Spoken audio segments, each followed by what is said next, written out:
Kalena dhammat sawanang etammang kalamuttamang.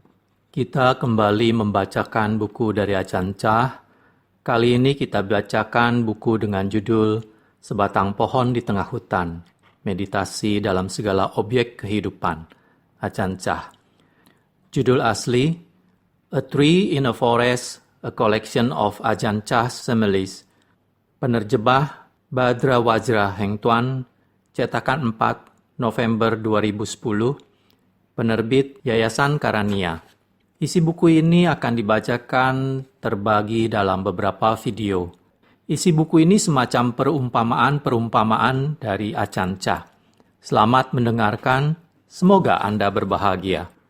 Sebatang pohon di tengah hutan, meditasi dalam segala objek kehidupan. Seseorang pernah menanyai Ajahn Chah, bagaimana Anda mengajari murid-murid barat Anda? Apakah Anda menggunakan bahasa Inggris atau Perancis? Apakah Anda berbicara dalam bahasa Jepang atau Jerman? Tidak, jawab Ajahn Chah. Lalu bagaimana mereka menerimanya? Ia bertanya. Apakah Anda memelihara kerbau di taman Anda? Tanya Ajahn Chah. Iya. Apakah Anda memelihara lembu, anjing, atau ayam? Iya, saya juga memeliharanya, jawabnya. Coba katakan, Ajahn Chah meminta. Apakah Anda berbicara pada kerbau atau lembu itu? Tidak, tentu saja tidak. Ya, lalu bagaimana Anda melakukannya? Ajahn Chah memiliki kemampuan yang terdengar aneh untuk menangkap dhamma tanpa kata dan mengalihkannya kepada umatnya dalam perumpamaan yang segar, mudah diikuti, terkadang lucu, kadang puitis, tetapi selalu mendapat tempat di hati. Tempatnya bergema atau memberikan inspirasi yang paling mendalam. Kita ini bagaikan ulat, hidup bagaikan daun yang gugur, pikiran kita bagaikan air hujan. Buku ini merupakan edisi baru, kumpulan 3 buku menjadi satu yang pernah diterbitkan secara terpisah. Buku yang syarat dengan nilai-nilai kehidupan yang universal, bisa menjadi sumber inspirasi dan panduan dalam menjalani kehidupan itu sendiri. Sebatang pohon di tengah hutan. Orang-orang sering bertanya-tanya tentang latihan saya. Bagaimana saya mempersiapkan pikiran saya untuk bermeditasi? Tidak ada sesuatu yang khusus. Saya hanya mempertahankannya pada tempat yang selayaknya. Mereka bertanya, kalau demikian apakah Anda seorang arahat? Apakah saya mengetahui? Saya bagaikan sebatang pohon di tengah hutan yang penuh dengan daun, bunga, dan buah. Burung-burung berterbangan datang dan bersarang, dan hewan-hewan berlindung di antara kerimbunannya. Walaupun demikian, pohon itu sendiri tidak mengetahuinya. Pohon tersebut hanya mengikuti jalur alaminya. Pohon itu bertindak sebagai pohon, apa adanya. Pendahuluan. Ajahn Chah mengingatkan kita bahwa Buddha sendiri hanya bisa menunjukkan cara dan tidak dapat melakukan usaha untuk kita karena kesunyataan adalah sesuatu yang tidak dapat diuraikan dengan kata-kata atau dihadiahkan. Semua ajaran-ajaran tersebut, Ajahn Chah seringkali mengatakan, hanyalah perumpamaan dan ibarat belaka, sarana yang dimaksudkan untuk membantu pikiran agar bisa melihat kesunyataan. Jika kita menempatkan Buddha di dalam pikiran, kita akan melihat segala sesuatu. Kita merenungkan segala sesuatu sebagai sesuatu yang tidak berbeda dari diri kita sendiri. Kebanyakan perumpamaan yang Ajahn Chah ajarkan muncul dari pengalamannya yang luas selama berdiam di hutan.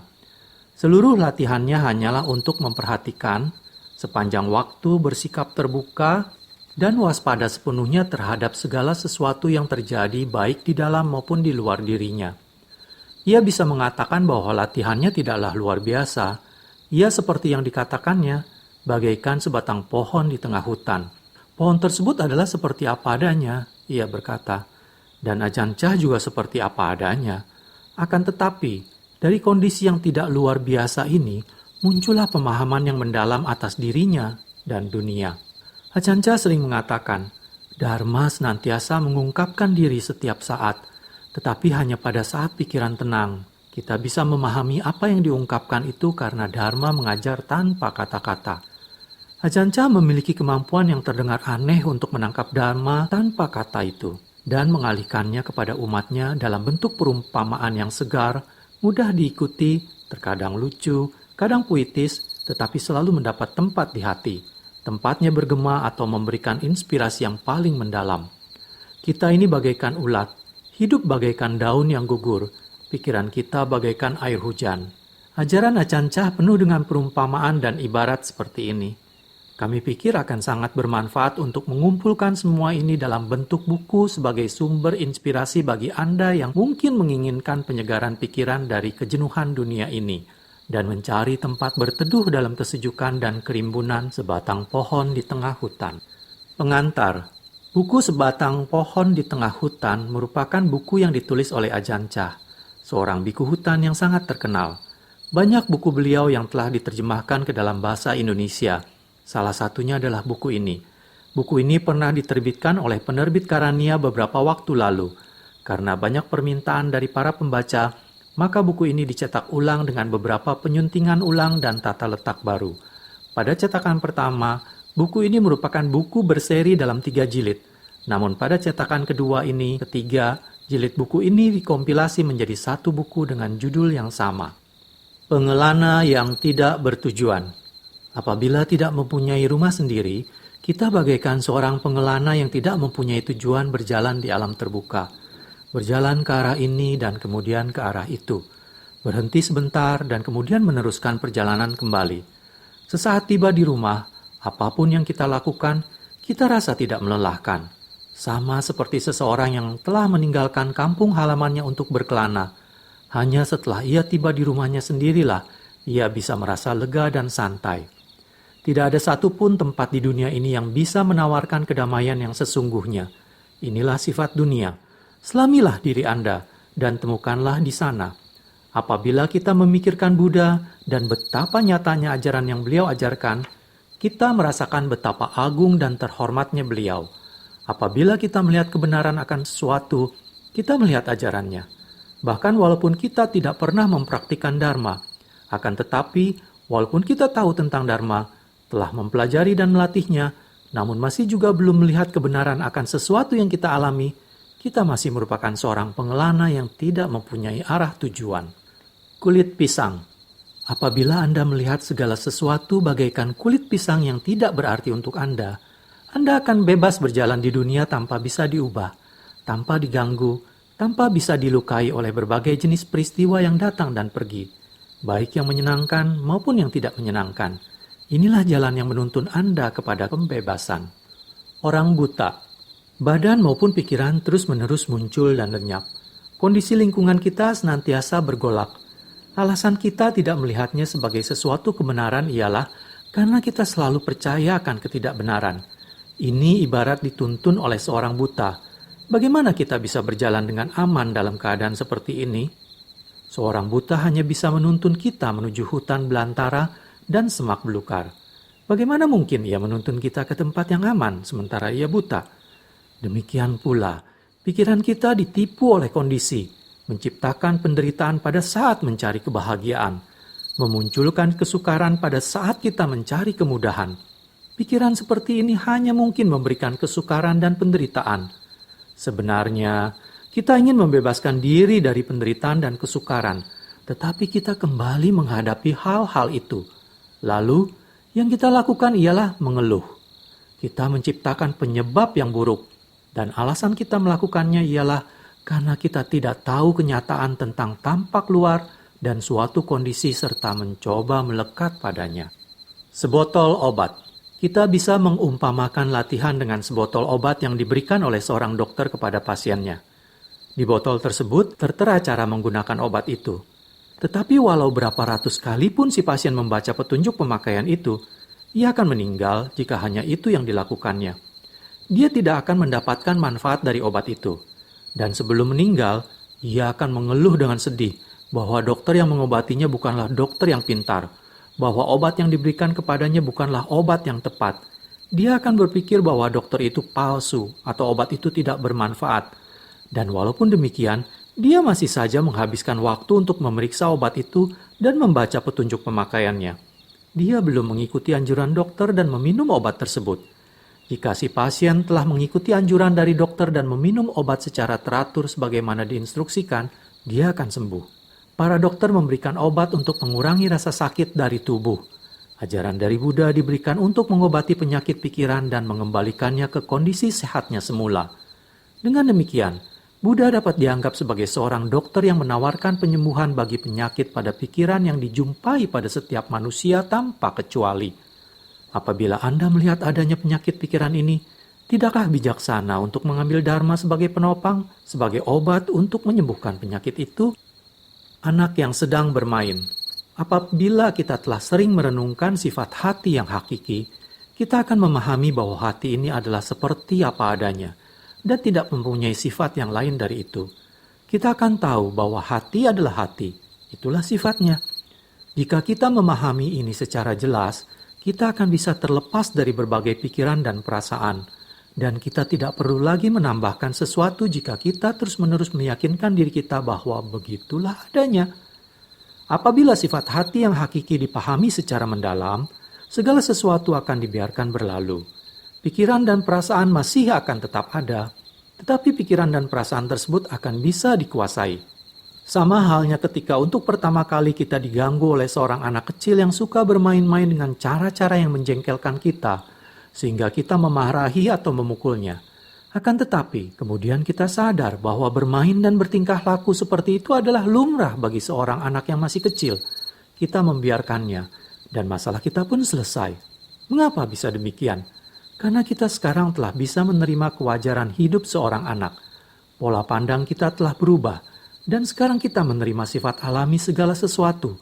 Kita membiarkannya, dan hati kita pun menjadi lebih damai. Kita sekarang memiliki pemahaman yang benar.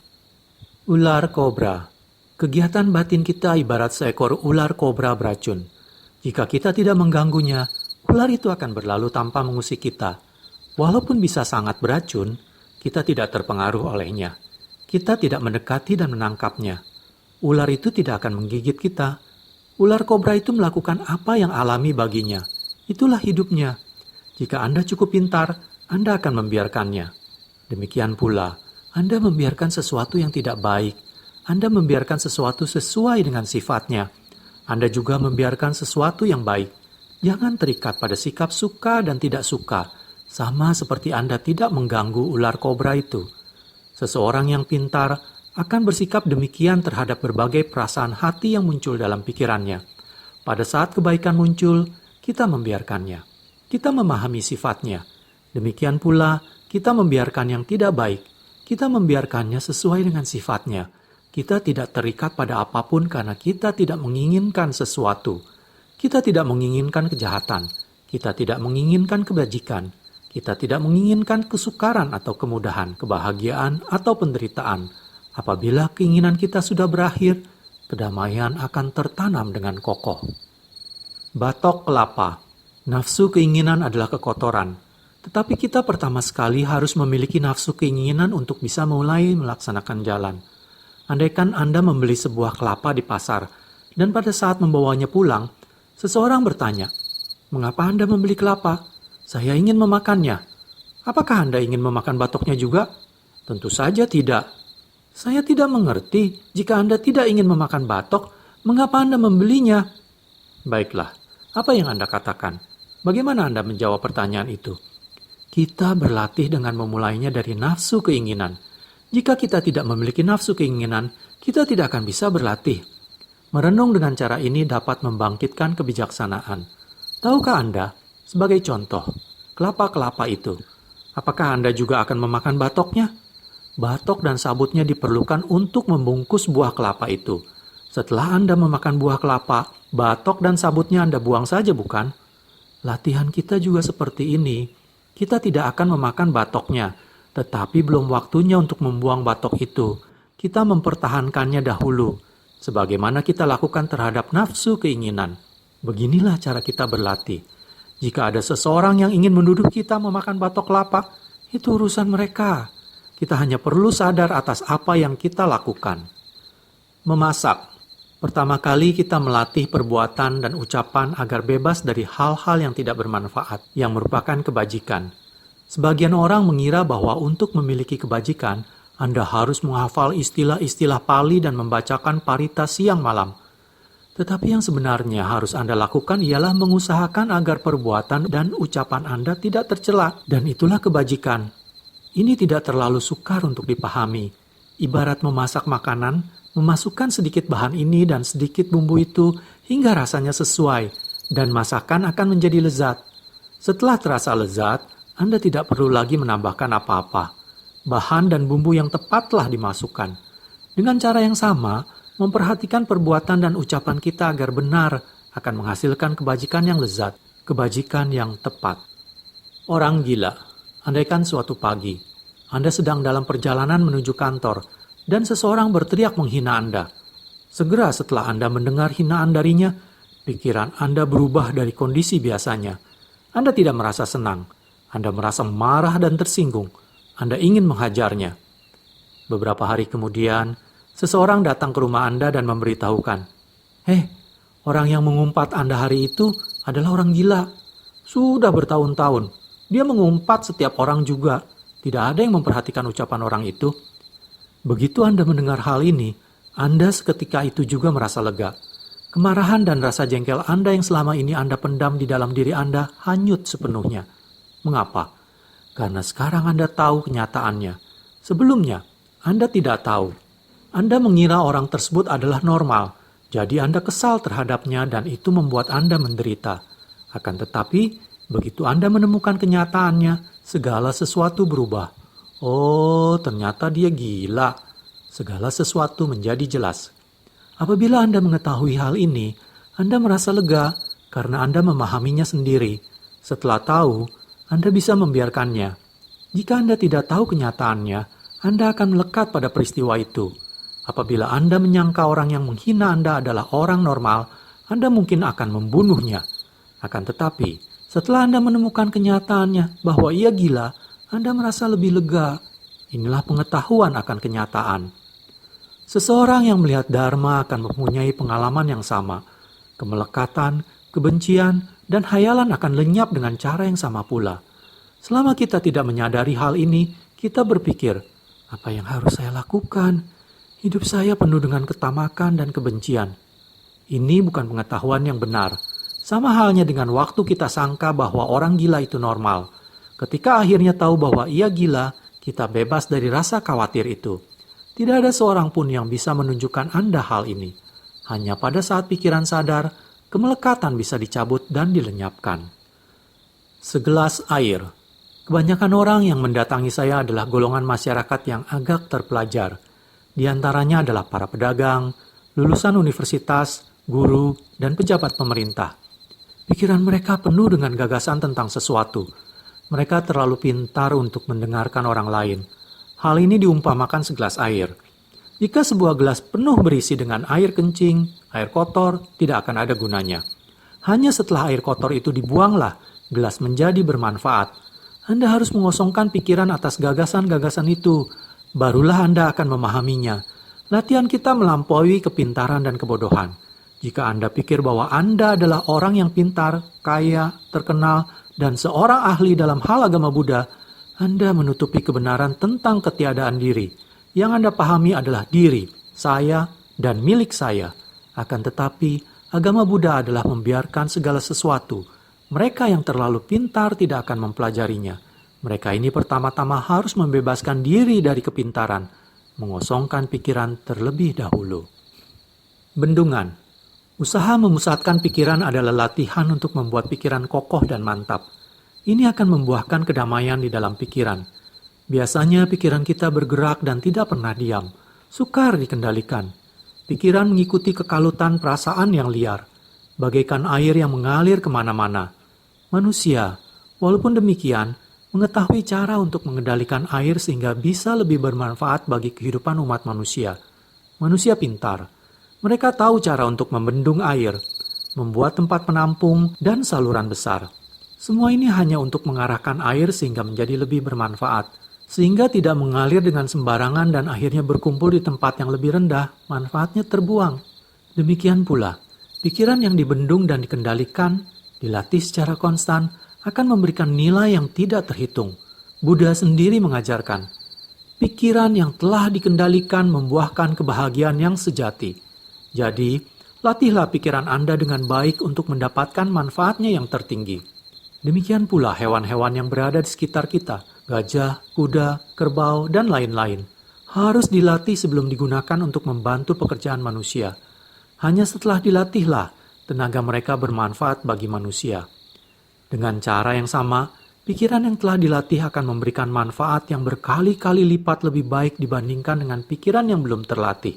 Buddha dan murid-murid agungnya semuanya memulai dengan cara yang sama dengan cara kita, dengan pikiran yang belum terlatih. Akan tetapi, kemudian, lihatlah bagaimana mereka menjadi sanjungan kita semua, dan lihatlah betapa besar manfaat yang bisa kita petik dari ajaran mereka. Lihatlah juga manfaat apa yang telah dirasakan seluruh dunia dari orang-orang ini yang telah menjalankan pelatihan pikiran untuk menjangkau kebebasan yang melampaui duniawi. Pikiran yang terkendali dan terlatih akan lebih siap untuk membantu kita dalam segala profesi, dalam segala situasi. Pikiran yang disiplin akan membuat hidup kita seimbang, menjadikan pekerjaan lebih mudah, dan cukup beralasan untuk mengatur tindakan kita. Pada akhirnya, kebahagiaan kita akan meningkat sejalan dengan pelatihan pikiran yang kita laksanakan dengan teratur. Lubang yang dalam. Kebanyakan orang hanya ingin melakukan perbuatan baik untuk mengumpulkan jasa kebajikan, tetapi mereka tidak ingin meninggalkan perbuatan yang buruk. Hal ini diibaratkan lubang yang terlalu dalam. Andaikan ada sebuah lubang dan ada sesuatu di dalamnya, sekarang mereka yang menjulurkan tangan ke dalam lubang, tetapi tidak berhasil mencapai dasar lubang akan mengatakan bahwa lubang itu terlalu dalam. Jika 100 atau 1000 orang memasukkan tangan mereka ke lubang itu, mereka akan mengatakan bahwa lubang itu terlalu dalam. Tidak ada yang mengatakan bahwa lengan mereka lah yang terlalu pendek. Kita harus kembali pada diri kita sendiri. Kita harus melangkah mundur dan bercermin pada diri sendiri. Jangan salahkan lubang yang dalam. Berbaliklah dan lihatlah lengan Anda sendiri. Jika Anda berhasil memahaminya, Anda akan mencapai kemajuan dalam jalan kebatinan serta menemukan kebahagiaan. Pakaian kotor. Cukup wajar bahwa apabila kita mengenakan pakaian yang kotor dan tubuh kita juga kotor, pikiran kita akan merasa tidak nyaman dan gelisah. Akan tetapi, jika kita menjaga kebersihan badan kita dan mengenakan pakaian yang bersih, pakaian rapi, pikiran kita akan cerah dan gembira. Demikian pula, apabila moralitas kita tidak dijaga, perbuatan dan ucapan kita akan kotor. Dan ini adalah penyebab yang menyebabkan pikiran kita tidak bahagia, tertekan, merasa dibebani. Kita berada jauh dari latihan yang benar, dan ini mencegah pikiran kita dari penyelaman ke intisari dharma. Perbuatan dan ucapan yang bermanfaat bergantung pada pikiran yang terlatih dengan teratur, karena pikiran yang mengatur badan dan ucapan. Oleh karena itu, kita harus terus berusaha dengan melatih pikiran kita. Gelas minum. Bagaimana Anda bisa menemukan pemahaman yang benar? Saya bisa menjawabnya hanya dengan gelas air yang saya pegang ini. Tampaknya gelas ini bersih dan bermanfaat, sesuatu yang digunakan untuk minum dan bisa disimpan untuk jangka waktu yang lama. Pemahaman yang benar adalah dengan melihat bahwa ini adalah kaca yang pecah. Seakan-akan gelas ini telah hancur berkeping-keping. Cepat atau lambat, gelas ini akan hancur. Apabila Anda berpikiran seperti ini selama menggunakannya, bahwa semuanya adalah gabungan dari berbagai unsur yang bersatu dan kemudian bercerai, maka apapun yang terjadi pada gelas itu, Anda tidak akan terusik. Gelas itu juga nanti akan hancur dan lenyap. Anda harus memahaminya. Walaupun demikian, pada saat berpikir demikian, tidak berarti bahwa Anda harus mengasingkan diri dan membunuh diri. Begitu pula, Anda tidak mengambil gelas itu dan memecahkannya atau membuangnya. Gelas itu bisa dipergunakan hingga waktunya pecah menurut caranya yang alami. Demikian pula halnya, badan kita adalah sarana yang bisa digunakan hingga waktunya aus. Tugas Anda ialah melihat sifat alami segala sesuatu. Pemahaman ini akan membuat Anda bebas dalam segala situasi dunia yang senantiasa berubah. Mabuk.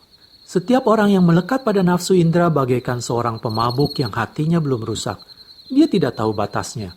Dia terus-menerus minum dan mabuk-mabukan dengan sesukanya. Dia terperangkap dan akhirnya akan menderita penyakit dan merasakan penderitaan. Bebek. Latihan Anda bagaikan memelihara bebek. Tugas Anda ialah memberinya makan dan minum. Tumbuh dengan cepat atau lambat adalah urusan bebek itu, bukan urusan Anda. Biarkan saja, dan kerjakan saja tugas Anda. Urusan Anda ialah berlatih. Apakah Anda maju dengan cepat atau lambat? Cukuplah untuk mengetahuinya. Jangan mencoba untuk memaksanya. Latihan seperti ini mempunyai dasar yang baik. Ruang kosong. Orang-orang ingin menuju Nibbana. Tetapi pada saat Anda memberitahukan mereka bahwa tidak ada apa-apa di sana, mereka mulai mempunyai pikiran lain. Akan tetapi, tidak ada apapun di sana. Tidak ada sama sekali. Lihatlah pada atap dan lantai di sini. Pikirkanlah atap sebagai sesuatu, dan lantai juga sebagai sesuatu. Anda bisa berdiri di atas atap dan di atas lantai. Tetapi pada ruang kosong di antara keduanya, tidak ada tempat untuk berpijak. Di mana tidak ada sesuatu, di sanalah kekosongan berada. Dan secara terus terang, kita katakan bahwa Nibbana adalah kekosongan. Orang-orang mendengarkan hal ini dan mereka sedikit marah. Mereka tidak ingin pergi ke sana. Mereka takut bahwa mereka tidak akan bisa melihat anak-anak atau saudara mereka lagi. Itulah sebabnya pada saat kita memberkahi umat awam dengan mengatakan, "Semoga Anda berumur panjang, cantik, bahagia, dan kuat." Mereka merasa sangat senang. Akan tetapi pada saat Anda membicarakan sikap melepaskan segala sesuatu dan kekosongan, mereka tidak ingin mendengarkannya. Pernahkah Anda melihat seorang tua yang mempunyai raut wajah yang cantik? Atau berbadan kuat? Atau penuh dengan kegembiraan? Tidak. Tetapi pada saat kita katakan, "Semoga berumur panjang, tetap cantik, berbahagia, dan kuat," mereka sangat bergembira. Mereka melekat pada sesuatu, pada lingkaran kelahiran dan kematian. Mereka lebih suka berdiri di atas atap atau di atas lantai.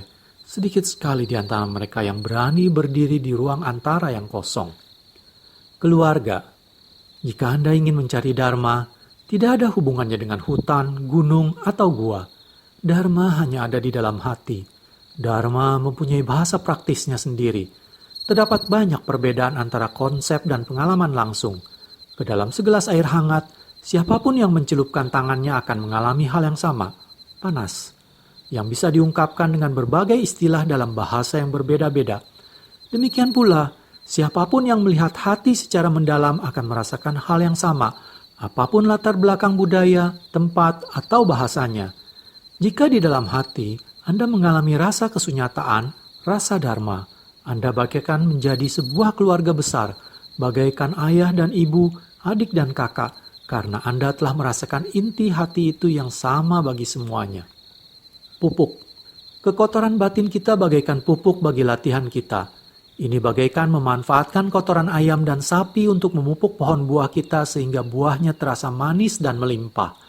Dalam penderitaan, ada kebahagiaan. Dalam kebingungan, ada ketenangan. Api. Tidak ada yang terjadi sekonyong-konyong sehingga pada bagian awal kita tidak bisa melihat setiap hasil dari latihan kita. Ini sama seperti contoh yang telah saya berikan kepada Anda tentang orang yang mencoba membuat api dengan menggosokkan 2 batang kayu. Ia berkata, "Mereka mengatakan ada api di kayu ini." Dia kemudian menggosok dengan sekuat tenaga.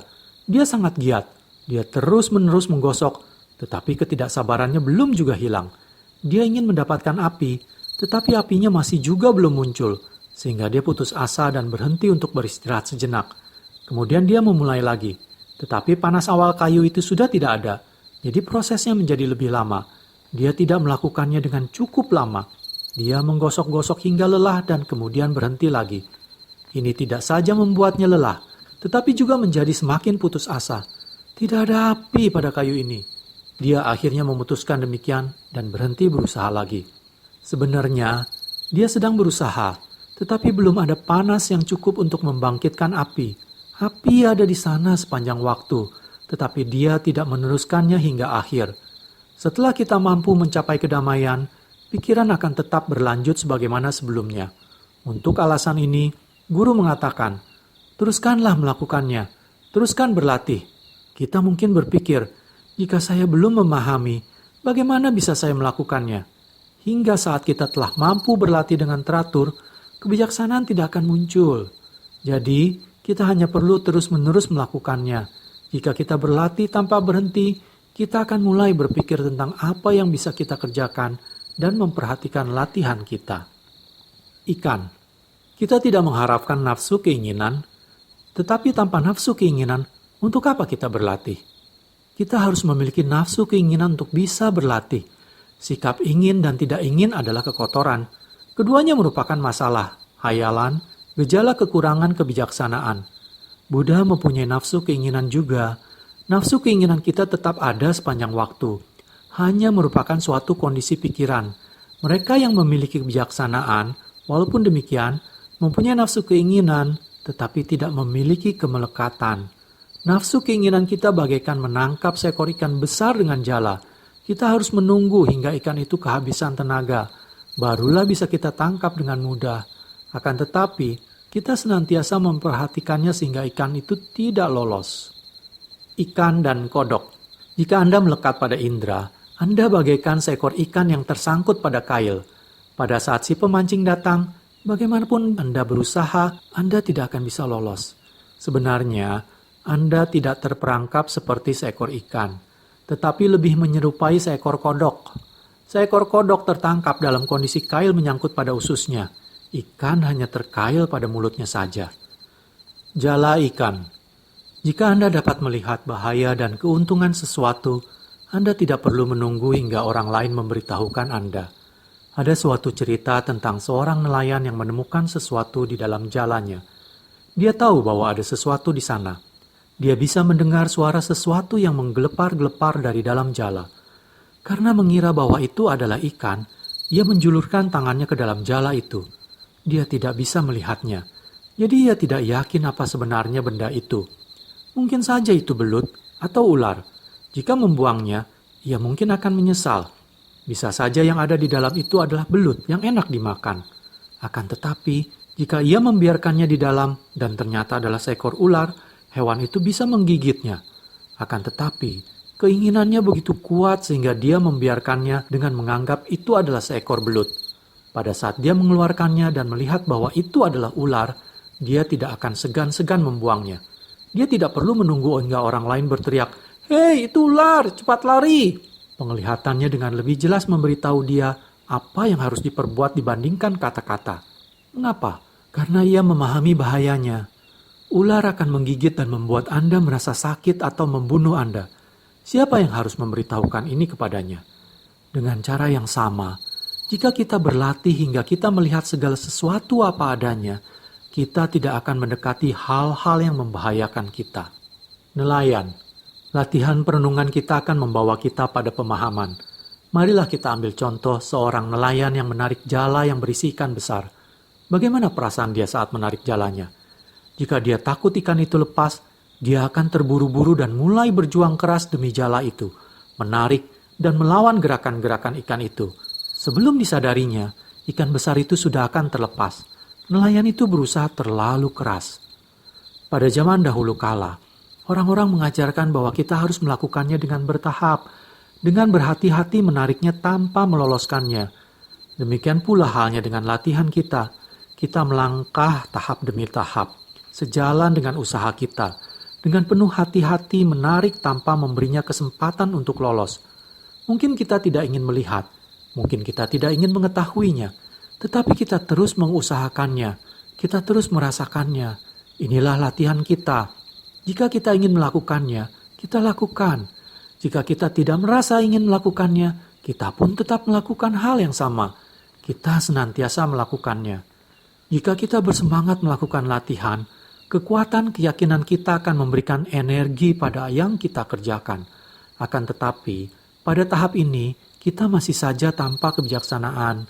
Walaupun kita begitu berenergi, kita tidak akan mendapatkan banyak manfaat dari latihan kita. Kita mungkin harus melanjutkannya lebih lama dan perasaan bahwa kita tidak akan menemukan jalan muncul. Kita akan merasa bahwa kita tidak dapat menemukan kedamaian atau bahwa kita belum siap sepenuhnya untuk melakukan latihan atau merasa bahwa jalan itu sudah tidak mungkin dilakukan. Akhirnya, kita menyerah. Pada saat ini, kita harus bersikap sangat berhati-hati. Kita harus menggunakan kesabaran dan ketabahan.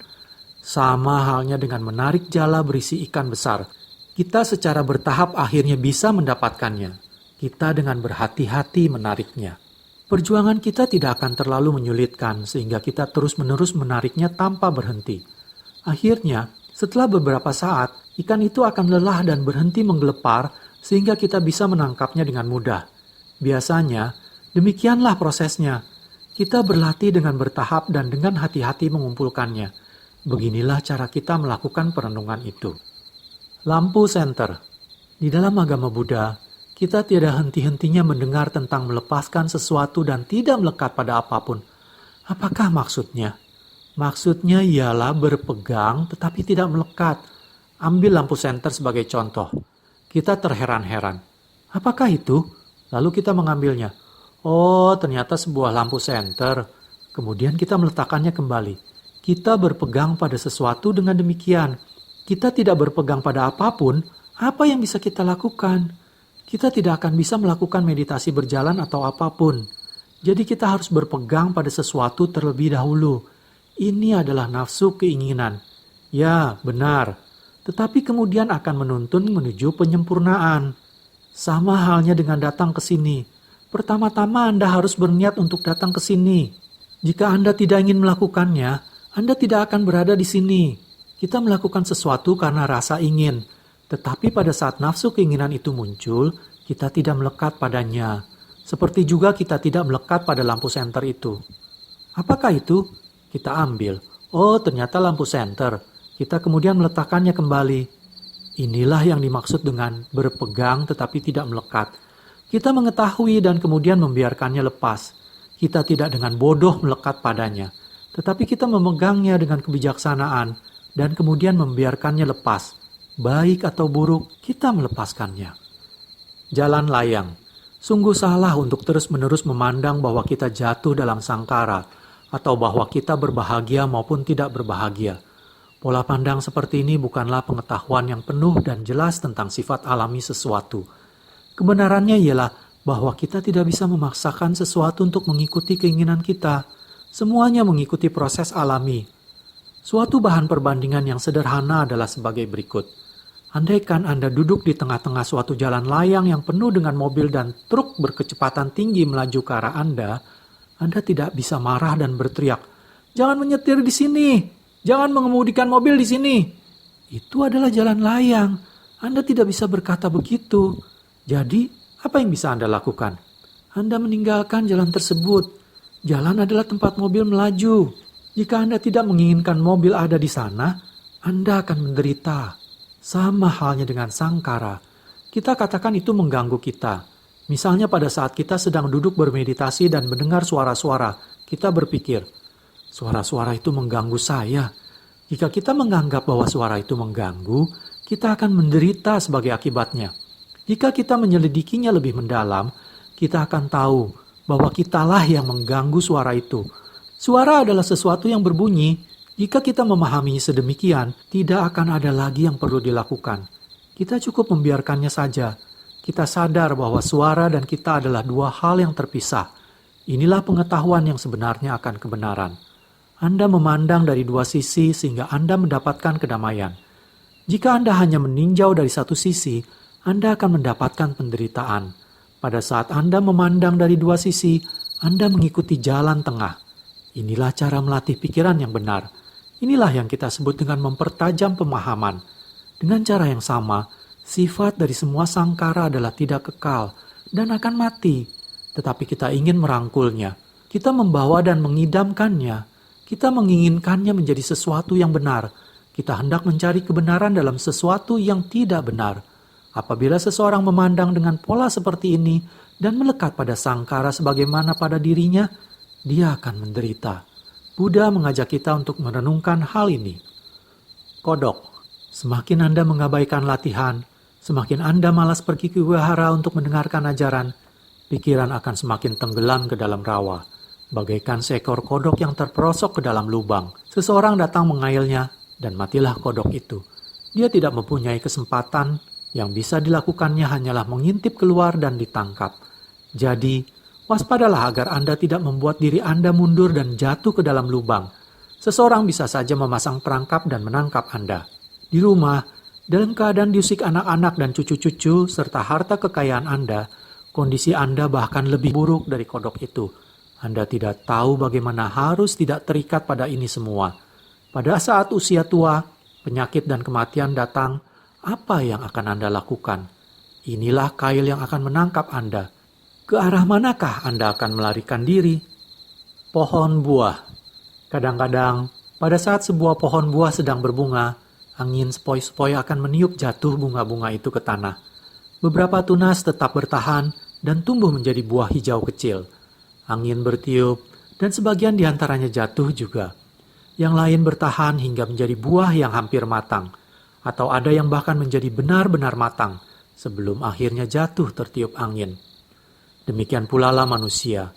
Bagaikan bunga-bunga dan buah-buah yang ditiup angin, mereka juga jatuh pada berbagai tahap usia hidupnya. Ada orang yang meninggal sewaktu masih berada di dalam rahim, ada yang beberapa hari setelah kelahirannya. Ada orang yang bertahan hidup hingga beberapa tahun, kemudian meninggal sebelum memasuki usia remaja. Ada pria dan wanita yang meninggal pada usia muda, yang lain bisa menikmati masa tua sebelum meninggal. Pada saat meninjau hidup manusia, lihatlah sifat buah yang diterpa angin. Keduanya tidak menentu. Pikiran kita juga sama. Suatu kesan batin muncul, terlukis, dan terhembus di pikiran. Dan kemudian pikiran jatuh, seperti juga buah. Buddha memahami sifat ketidakpastian segala sesuatu. Dia mengamati gejala buah yang ditiup angin dan melemparkannya pada biku-biku serta para pemula yang merupakan murid-muridnya. Dia katakan bahwa mereka juga mempunyai sifat yang sama. Tidak pasti. Bagaimana mungkin ada sifat yang lain lagi? Hanya beginilah adanya segala sesuatu. Lubang sampah. Pikiran yang tenang dan terpusatkan adalah sarana yang penting digunakan. Akan tetapi, jika Anda hanya duduk dan memusatkan perhatian sehingga Anda merasa gembira dan senang, Anda membuang-buang waktu. Latihan duduk bermeditasi bertujuan agar pikiran Anda tenang dan terpusatkan, dan kemudian memanfaatkannya untuk memeriksa sifat pikiran dan badan, untuk melihatnya dengan lebih jelas. Di sisi lain, jika Anda hanya membuat pikiran tenang, maka pada saat itu juga pikiran damai dan tidak akan ada kekotoran. Akan tetapi, ini sama saja dengan memungut batu untuk menutupi lubang sampah yang bau. Apabila batu itu disingkirkan, bau sampah masih juga tercium. Anda harus menggunakan konsentrasi Anda tidak untuk mendapatkan kebahagiaan sejenak, tetapi untuk secara teliti memeriksa sifat pikiran dan tubuh. Inilah yang benar-benar akan membebaskan Anda. Hadiah. Kita harus menyelidiki tubuh dari dalam tubuh. Apapun yang ada di dalam tubuh, amati dan telitilah. Jika kita hanya melihat dari luar, tidak akan jelas. Kita melihat rambut, kuku, dan sebagainya. Dan ini semua hanyalah benda-benda menarik yang menggoda kita. Oleh sebab itu, Buddha mengajarkan kita untuk melihat ke dalamnya. Melihat tubuh dari dalam tubuh. Apa yang ada di dalamnya? Perhatikan baik-baik dari dekat. Kita akan melihat banyak hal di dalamnya yang mengejutkan kita. Karena walaupun berada di dalam tubuh kita tidak pernah melihatnya. Kemanapun kita pergi, kita membawanya serta. Tetapi kita masih belum mengetahuinya. Sama seperti kita mengunjungi rumah seorang sanak saudara kita, dan ia memberikan kita sebuah hadiah. Kita menerima dan memasukkannya ke dalam tas, serta pulang dengan tanpa membuka untuk mengetahui isinya. Pada saat membukanya, kita temukan banyak ular beracun di dalamnya. Tubuh kita juga seperti itu. Jika kita hanya melihat sisi luarnya, kita katakan indah dan bagus. Kita melupakan diri kita sendiri. Kita lupakan ketidakkekalan, ketidakpuasan, dan sifat tanpa aku. Jika kita menelusuri ke dalam tubuh ini, yang kita temukan akan sangat menjijikkan. Tidak ada sesuatu pun yang indah di dalamnya. Jika kita melihat kenyataannya, tanpa memolesnya dengan hal yang manis-manis, kita akan tahu bahwa kondisinya benar-benar menyedihkan dan membosankan. Kestabilan akan muncul. Perasaan tidak tertarik ini tidaklah berarti sikap benci terhadap dunia. Yang terjadi hanyalah pikiran kita bersih. Pikiran kita membiarkan sesuatu. Kita melihat sesuatu bukan sebagai yang berwujud atau bisa diandalkan. Walaupun demikian, kita menginginkan apa adanya, sesuai dengan cara yang wajar, tanpa mempedulikannya. Sesuatu yang tidak stabil akan tidak stabil. Sesuatu yang tidak indah akan tidak indah pula. Oleh sebab itu, Buddha mengatakan bahwa pada saat kita mengalami pandangan, pendengaran, pengecapan, penciuman, dan sentuhan fisik atau kondisi batin, kita harus melepaskannya. Baik membahagiakan atau tidak, semuanya sama. Jadi, lepaskanlah. Rumput. Anda harus merenung untuk bisa mendapatkan kedamaian. Yang biasanya orang-orang maksudkan pada saat mereka mengatakan damai hanyalah penyurutan pikiran dan bukan penyurutan kekotoran batin. Kekotoran batin itu hanyalah disembunyikan untuk sementara, bagaikan rumput yang tertutup batu-batuan. Jika Anda menyingkirkan batu-batuan itu, rumput liar akan segera tumbuh dengan cepat. Rumput-rumput itu tidaklah mati, hanya saja mendapat tekanan. Duduk bermeditasi juga demikian. Pikiran tenang, tetapi kotoran batin tidaklah sepenuhnya tenang. Oleh sebab itu, samadhi bukanlah segala-galanya. Untuk mendapatkan kedamaian yang sebenarnya, Anda harus mengembangkan kebijaksanaan. Samadhi adalah suatu jenis kedamaian, bagaikan batu yang menutupi rumput. Ini hanyalah kedamaian sementara. Kedamaian kebijaksanaan bagaikan menjatuhkan batu ke tanah dan membiarkannya di sana. Dengan cara demikian, rumput itu tidak mungkin lagi tumbuh. Inilah kedamaian yang sebenarnya, surutnya kekotoran batin. Kedamaian yang sebenarnya akan dihasilkan dari kebijaksanaan. Tangan. Orang-orang yang mempelajari teori dan yang berlatih meditasi saling berselisih pendapat. Biasanya orang-orang yang menekankan teori berkata, biku yang selalu melaksanakan meditasi hanya akan mengikuti gagasan mereka sendiri. Mereka tidak mempunyai dasar dari ajaran yang dianutnya. Sebenarnya, satu hal yang bisa dikatakan, kedua cara belajar dan berlatih ini sama saja. Kita akan memahaminya dengan lebih baik jika kita mengumpamakannya dengan bagian punggung dan telapak tangan kita. Jika kita mengeluarkan tangan kita, kelihatannya bagian punggung tangan kita menghilang. Sebenarnya, bagian punggung itu tidaklah hilang, hanya saja tersembunyi di bawah. Pada saat kita membalikkan tangan, hal yang sama terjadi pada telapak tangan kita. Telapak itu tidak menghilang, hanya saja bersembunyi di bagian bawah. Kita harus mengingat hal ini pada saat berlatih. Jika kita merasa bahwa ada yang hilang, kita kembali pada ajaran untuk mendapatkan hasil yang diinginkan. Akan tetapi, tidak peduli betapa banyaknya Anda mempelajari Dharma, Anda tidak akan memahaminya karena Anda tidak mengetahui relevansinya dengan kesunyataan. Jika kita benar-benar memahami sifat alami Dharma, kita akan mulai melepaskan segala sesuatu. Ini adalah penyerahan, melepaskan keterikatan, tidak melekat lagi, atau jika masih ada keterikatan, akan menjadi semakin berkurang. Ada perbedaan seperti ini dalam usaha belajar dan berlatih. Lubang. Kadangkala, Anda bisa merasa bahwa saya bersikap bertentangan pada saat mengajar. Tetapi cara saya mengajar sangatlah sederhana. Seakan-akan saya melihat seseorang yang menelusuri jalan yang tidak dikenalnya, tetapi jalan itu telah berkali-kali saya lalui sebelumnya. Saya memperhatikan dan melihat bahwa ia akan terperosok ke dalam sebuah lubang yang berada di sebelah kanan jalan, sehingga saya berteriak kepadanya agar berjalan ke sebelah kiri. Demikian pula, jika saya melihat ada orang yang akan jatuh ke dalam lubang yang berada di sebelah kiri, saya akan menyuruhnya berjalan ke arah kanan. Instruksi yang saya berikan berbeda, tetapi saya mengajarkan mereka untuk berjalan pada arah yang sama, pada jalur yang sama pula. Saya mengajarkan mereka untuk mau melepaskan kedua tindakan ekstrim dan kembali pada jalan tengah yang akan membawa mereka pada Dharma yang sebenarnya. Rumah. Semua murid saya diperlakukan seperti anak saya. Saya hanya memikirkan sifat cinta kasih dan kesejahteraan mereka. Jika saya membuat Anda menderita, itu juga untuk kepentingan Anda belaka. Saya tahu ada di antara Anda yang terpelajar dan sangat berpendidikan. Orang-orang yang memiliki sedikit ilmu dan pengetahuan duniawi dapat berlatih dengan mudah. Akan tetapi, orang yang memiliki banyak pengetahuan bagaikan seseorang yang mempunyai rumah yang besar untuk dibersihkan. Mereka harus melakukan banyak hal.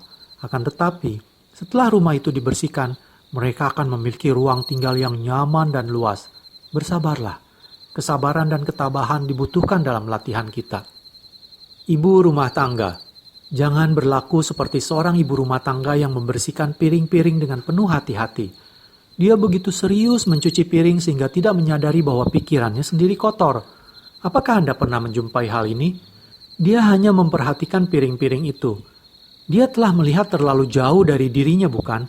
Beberapa di antara Anda juga pernah mengalami hal ini. Saya bisa katakan, inilah yang harus Anda perhatikan.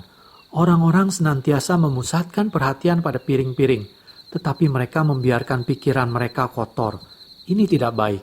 Mereka melupakan diri mereka sendiri. Kalena dhammat savanang etamang kalamuttamang